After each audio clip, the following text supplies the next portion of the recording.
All right, good morning, church.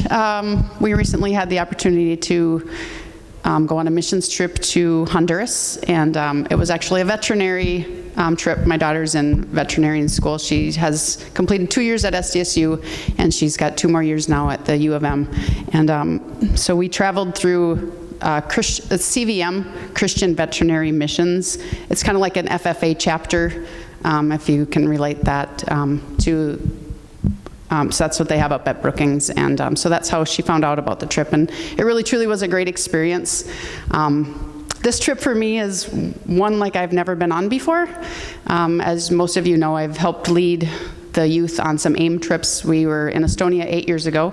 That's where Pastor is at now. We've been to El Salvador, Alaska. I was in Colorado. So I've been on, I think this was my 6th mission trip, and I didn't have to count heads this time. I didn't have to keep track of John. I didn't have to make sure everyone made it through security. I truly was along for the ride. I was the only one there. I think there was 30 of us that second week. And I was the only one without any vet kind of education. I had nothing. So truly I was along for the ride. I got to see these kids do their passion.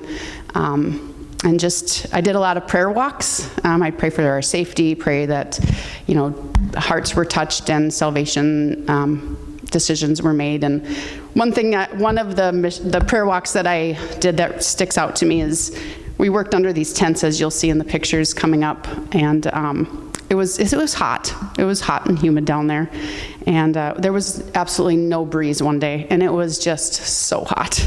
And I know some of the kids were like, "Oh, if we just had a breeze." So I literally walked around our tent, around our grounds, and prayed for a breeze, and God provided. So that's just one thing that sticks out to me that I wanted to share. So if we could have the next slide, Jessica. This was kind of our living quarters. As you can see, there were 8 beds in our room. Things were very clean. We had housekeeping every day that came in and took care of us. So the dorms consisted of 8 beds, and we had a bath. Each dorm had their own bathroom. So we had 2 showers, 2 toilets, and 2 sinks. And as you can see, there's a bunch of hammocks there that were outside of our door.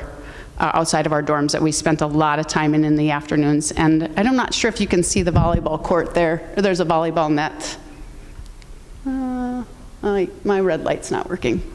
But we spent a lot of time playing volleyball, which was just a nice fun activity. And yes, we were dripping in sweat, and we got rained on a few times when we were really hot, which was very refreshing. Anything else I should share about that slide? Okay, next slide, please. This was a mural that was outside of our dorm that we took a picture by every day. And the grounds were just beautiful, just very well kept. As you can see, there's a cross there. That cross, we met at that cross several times at the beginning of the week, and then at the end of the week, and we would pray. We'll show you a picture of that later. But the grounds were just really beautiful, and the mountains in the background. Yeah, it was a really beautiful, we called it the ranch. Very nice place. Next slide. This is one of you. Hello, I'm Mariah. I'm the one that had the crazy idea to go on this trip. And so like my mom said, this cross was kind of in the middle of our ranch, and we met there at the beginning and end of each week, and we sang Spanish songs. I felt like I was singing gibberish, but it was just a really cool time to come together. But everyone from the ranch that worked there would join us. So we had our group of 29, and then the doctors, dentists, and nurses on staff there. We had a clinic on the ranch, which was super nice if anything were to happen.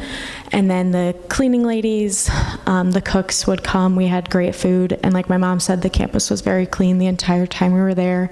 And then there was also dairy on the ranch, and so the dairy workers and the workers that took care of the plantains and all the crops around the ranch would also join us. And so it was just super nice time to come together and sing praises to the Lord, and also pray before and at the end of the week. You can go next slide. So I didn't grow up on a farm. I grew up in Worthington here in town, and been on the farm now for 27 years. But we never had dairy, not when I was with Dave. But so there in the picture, I was actually milking a cow. We had gotten up early. Our mornings started, well, there was a Bible study at 5:30 in the morning that was optional that we went to every morning. But so we had gotten up early and went out and worked with the dairy workers, and I actually got to milk a cow there. And that's their dairy parlor in the picture as well. And it was very clean, and I thought was, really cool. But another guy that was with us had said that really the Honduras culture is about 30 years behind what we have for technology in the United States.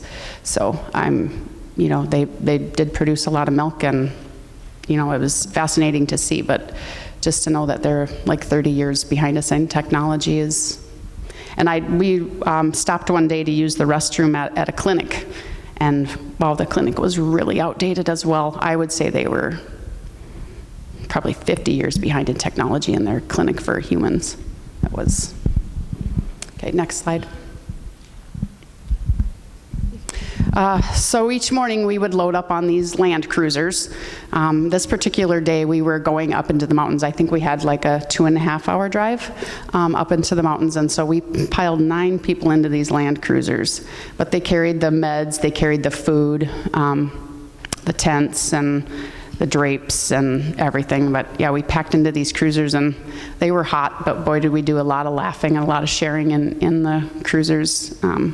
And then those are the teams, the security and our drivers there in the picture as well. Next slide. So this is kind of our daily setup. In America, it's a lot more clean and sterile and everything. But so that table is where we did surgery every day. We had ropes to tie down the animals, and then that V kind of stand is where we laid the animals, and it kept them in a nice position for us to do surgeries on them. If you can also see, there is a fan on that table. The fans were super nice to have blowing on us while we were doing surgeries, just kind of extra airflow, but we were blessed with great weather. We had a nice airflow most of the days, or if my mom prayed for some air, that also helped. Then that blue tub the blue liquid in that tub is kind of where we put our surgical instruments in between surgeries, and it's chlorhexidine and water, so it just kind of sterilizes the instruments between surgeries. We had sterile drapes, sterile gauze, and then that blue spray bottle is for insects, so we sprayed down the animals for fleas, ticks, lice before and after surgery. Very different from America, but just kind of made do with what we had and did the best surgery possible and keeping everything as clean as possible. And then on the right side, that was a tackle box that we used for drugs. I thought it was a very unique way to carry around that supplies.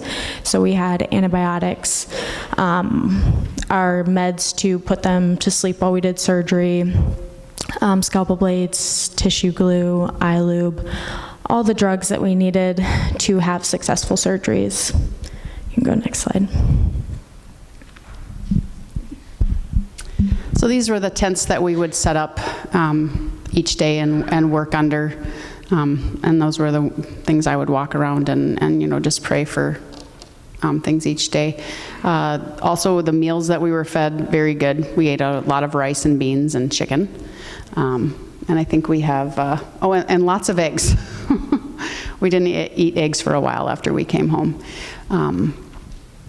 There on the right, that's one of the outhouses that we were able to use. This one had running water.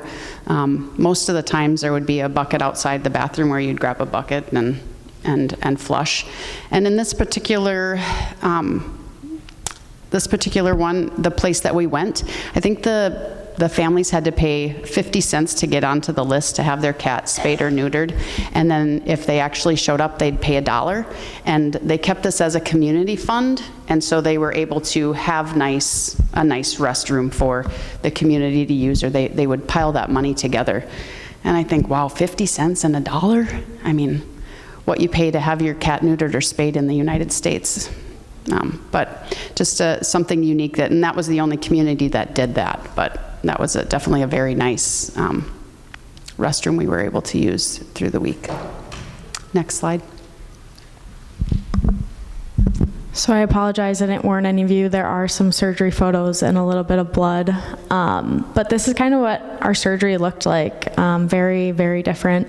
We did have one short table, unfortunately, and so you either had a really bad backache from bending over, or you did surgery on your knees, and your knees hurt a little bit at the end of the day. But then we also had the owners right there watching us do surgery, which is very different. If you bring your pet to the vet to have it spayed, you drop it off and are probably going to pick it up the next day when it's awake and feeling good. But yeah, just very different to have those spectators.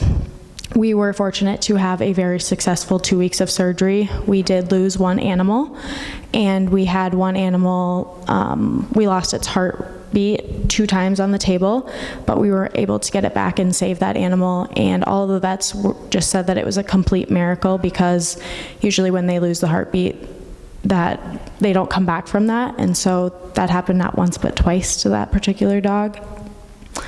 And then the picture in the upper left-hand corner is me doing a horse castration. Again, just all the spectators around. I honestly didn't even notice that they were there, because my head was kind of down working, but you just do not have that in America, and just a very different experience. But that's probably one of my favorite memories, is doing that horse castration. We didn't have a lot of opportunities to work on horses, and that horse walked up on the last day as we were cleaning up, and I was one of the lucky students to get to cut one of its testicles, and so it was super fun. And then, if you can tell, I'm sorry. Super fun for a vet student, maybe not for the general public, but I mean, that it truly is my passion, and so I thought it was a super cool experience. But there is also a vet in that picture bending down with me, and all the vets that I worked with, I got to work with 7 different doctors down there, and just learning their passion and why they were there. Some of the vets have been going for 25 years, and just hearing how that they see God work in their practices in the daily life was just an awesome experience. And then also learning different tips and tricks to do surgery was fun. You can go next slide. So these are some of the more unique surgeries that we did. That first picture on the left, the owner came up and wanted surgery done on the eye, and we didn't have the best tools and equipment to prop him up, but I guess a roll of paper towels did the job. Having to use a little American ingenuity when you're out in the middle of nowhere, we did the best that we could and used the best stuff possible, I guess. The middle picture, we actually did do some human medicine.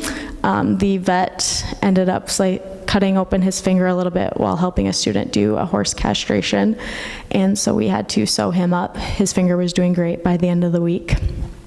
The picture in the top is me doing a dog neuter. That is one surgery that I really wanted to do on this trip, and that particular day we did not have a lot of surgeries show up. I think we had 3 surgeries total, and while that surgery was super fun, it was also super fun to interact with all the kids that we were around, and it was a good reminder that whether we do 3 surgeries or 50 surgeries, we're really there to spread the love of God to the Honduran people. And so we made a bunch of bracelets with the students. A lot of the days we were positioned by schools, and so we had a ton of students every day, which you'll see, I believe, in the next slide, some activities that we did with the kids. And then the picture in the bottom is me holding a mask that I removed off the chest of a dog. I was with a vet that said yes to everything. Actually, the vet doing the eye surgery in the first picture, she did whatever the owners wanted. She was willing to serve them in any way that they wanted, whether it was a hard surgery or just a routine spay or neuter, and so that was super fun. You can go to the next slide. Oh, never mind, it's the honey first. So one day we were doing surgery, and the workers from HOI Ranch pulled up with fresh honey. And everyone, of course, wanted to try it, but some people were unfortunately in surgery. But our security guard, Daniel, walked around and he fed people while they were in surgery. They remained sterile, didn't touch anything. But one of the vets wanted some honey, and he was in surgery, and his gloves were a little bit bloody. So Daniel fed him. Well, he ended up with honey on his fingers somehow, and instead of just changing his glove, he licked his fingers. And he looked at all of us students just smiling and laughing the entire time that he did it. He said it tasted good. I don't know, but that was a pretty crazy experience. You can go next slide. All right, these are some of the children's activities we did. We each brought along, I think, 7 Spanish Bibles, so they were handed out every day that we went out into the community. Also, soccer balls. The kids just flocked to the soccer balls. We had hacky sacks, and they did painting. We made bracelets. You can see down in the right-hand corner there, one of the students was bilingual, so he read some stories in Spanish. Otherwise, most of the time we worked through an interpreter. We did give a salvation message every time we were out through an interpreter, so that was really great. We certainly don't have a number count on how many salvations we had. Usually I can come back with a count on that, and we don't have that since that wasn't the main focus. It was for the vets to get experience, but the kids just flocked to us.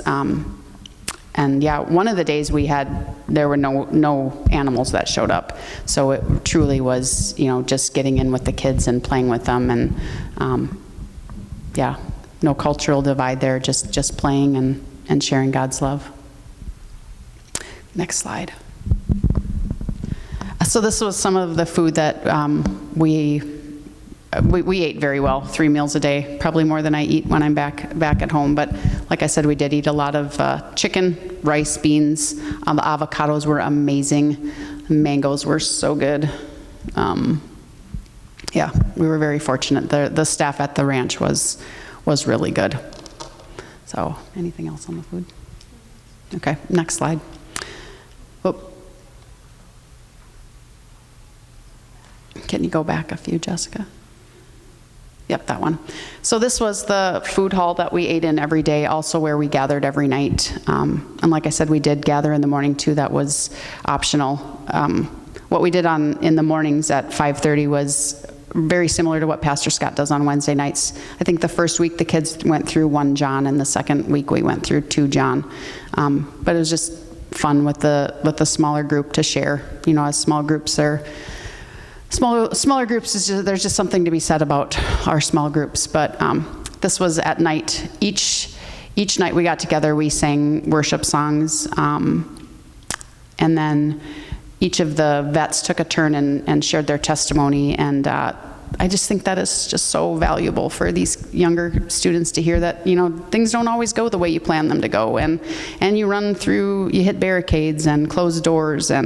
But truly they just shared their passion and their stories and their struggles and successes. And I just think that's just so powerful to hear anytime you can hear someone's testimony and relate it to your life and take something from it. That's just really great. And then we also had this opportunity to share each day too, went around the circle and said our highlight of the day and things like that. So things you didn't see going on, you were still informed about. And so that was a really nice time to come together.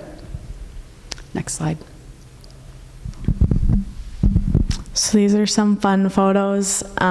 We had a coconut tree on our ranch. I didn't believe it was a coconut tree because I don't know if any of you think that looks like a coconut, but I'm used to like the brown, round coconuts. But my friend convinced me, let's pick one of these and open it up and see what we find.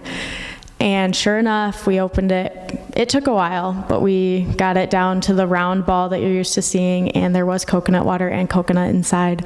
So it was just a fun little time that we had at the end of a busy day.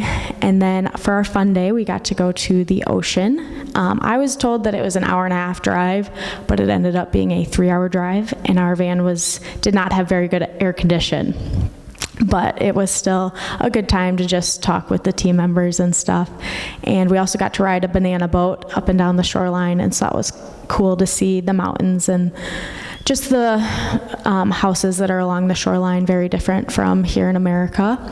And then the person at the front of the banana boat decided that it would be a good idea to go outside of the wake. Well, as soon as we got outside of the wake, we actually flipped it, and I got a nice mouthful of seawater. But just a super fun, relaxing time, and time to get to know some of our team members better. Go next slide.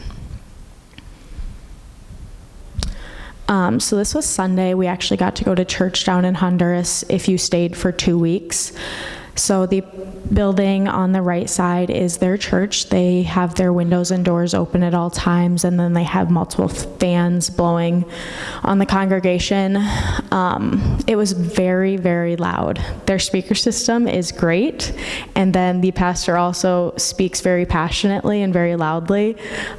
So our eardrums were hurting a little bit after, but it was super fun to come together and just praise the Lord, even though there was that language barrier and I didn't really know what they were saying, but just to sit in God's presence with the people of Honduras was awesome.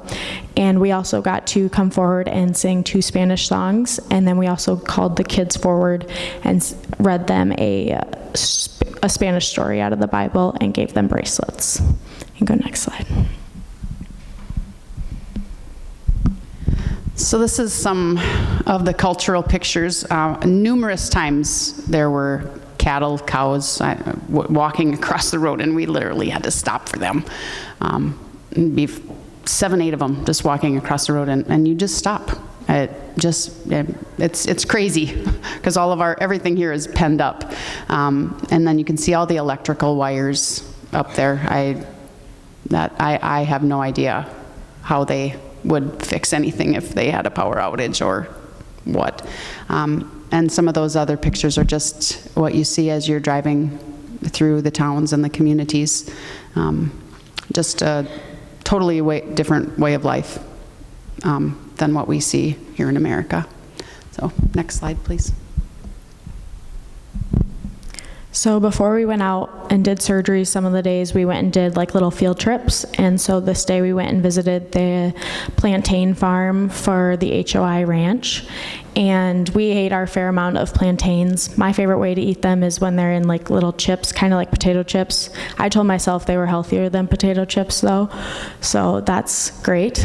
But plantains take about a year to produce fruit, and so these are the more mature plantains, but on the other side, there's just fields of plantains in different stages of their life cycle. And so yeah, it was just super cool to see. I would have never guessed that they looked like this and they were as tall as they were. You can go next slide.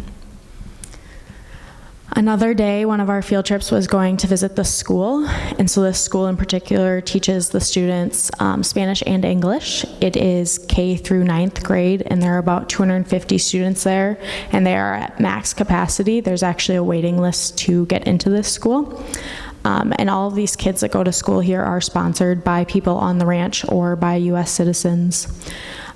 Something that was very different is most of the schools had fences and locks around them, so we had to be let into this school.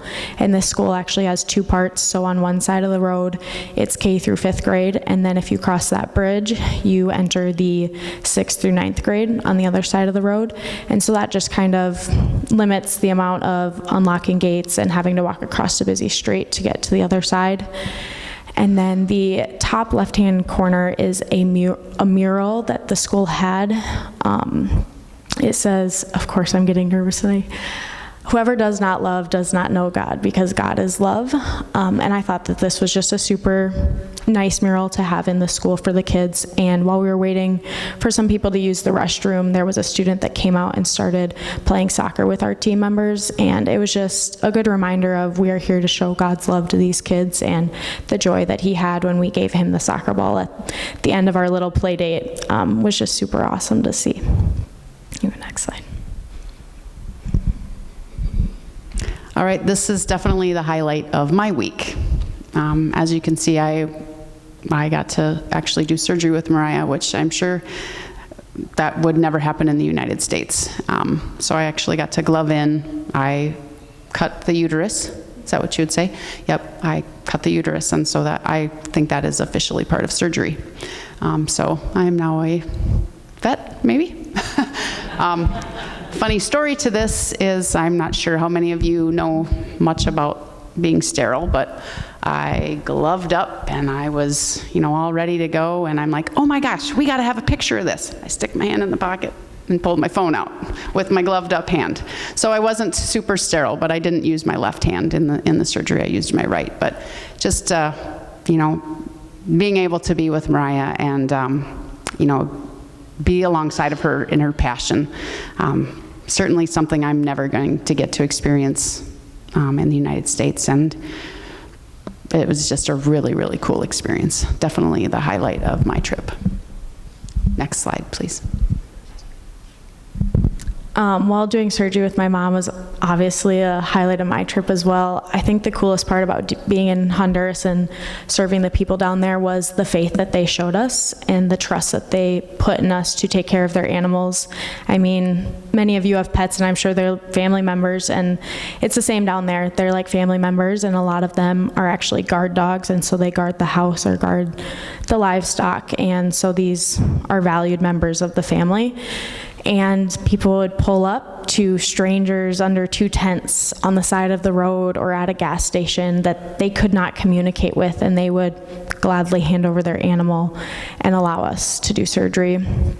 One story I think that fits the faith of them perfectly is the first day we pulled up and there was this massive pit bull, and I'm not really a pit bull person, but this pit bull was cute. He was white with kind of black spots, and he was just sitting there, tongue out, smiling, waiting so patiently for his turn to go under for surgery. And we had time for one more surgery before we broke for lunch, and I said, I want him. We're gonna do his surgery. And so they brought him over for us to do his surgery. We get him on the table. His name was Polar. We get him on the table and we clip, scrub him. And my friend Jenny, I wasn't even the one doing his surgery, but I just wanted him by us. So Jenny pushes up the testicle and makes an incision and is able to successfully remove the testicle, which is super cool.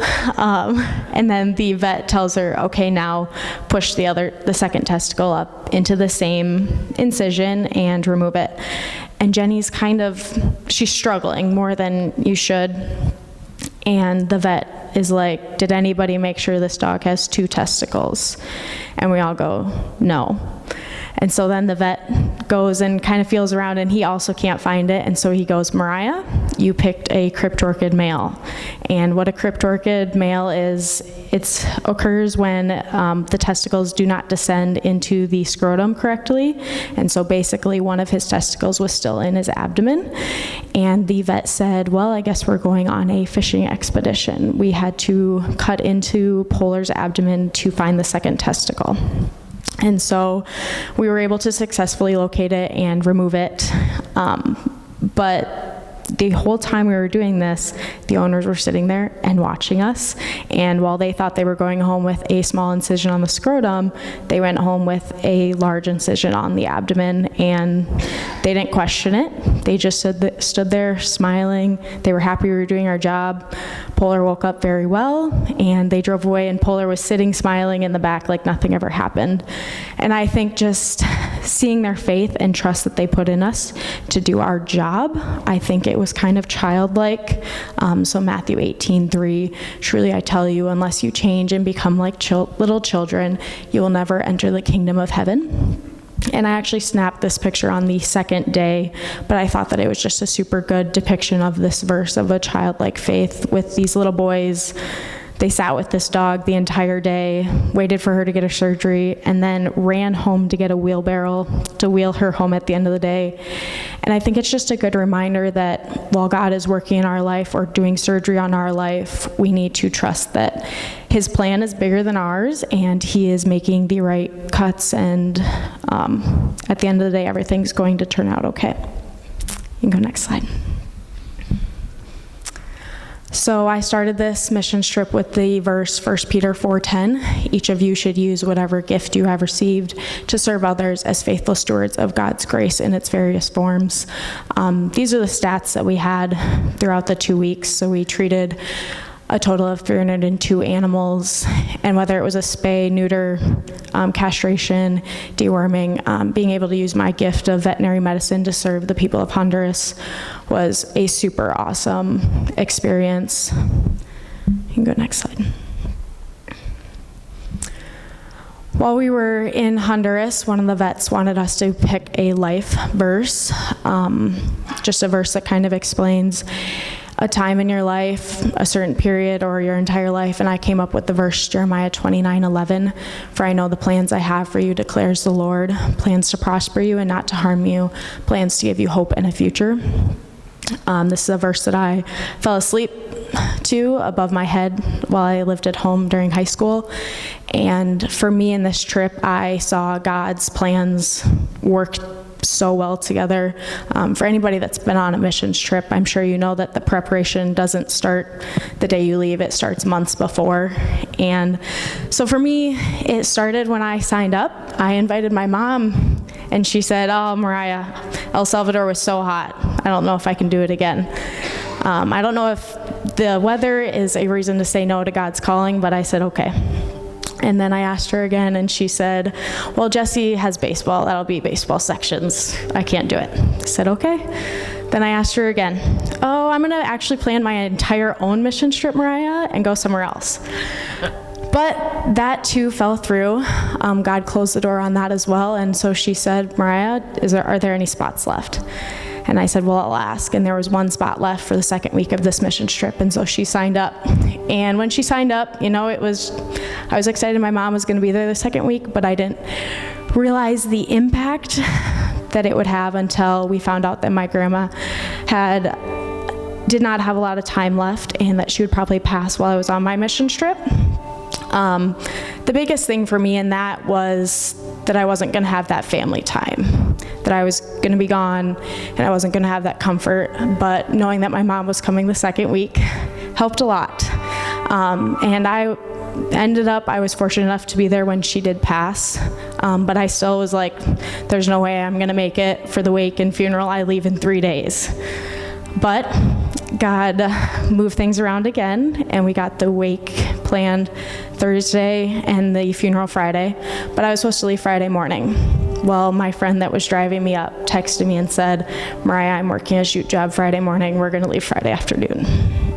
And so I was able to be present for all of that. And it was never a question of whether I was going to go on this trip or not. I knew Granny would want me to go. And I was answering that call. And while I was on the trip, I just felt at peace. And I knew that God's plans were bigger than my own. And seeing Him work together for my own good, trusting Him, was just so awesome. And so I want to thank you all for all of the support, the prayers, financially, letting me have a fundraiser here at church, and also letting me share today. Thank you all.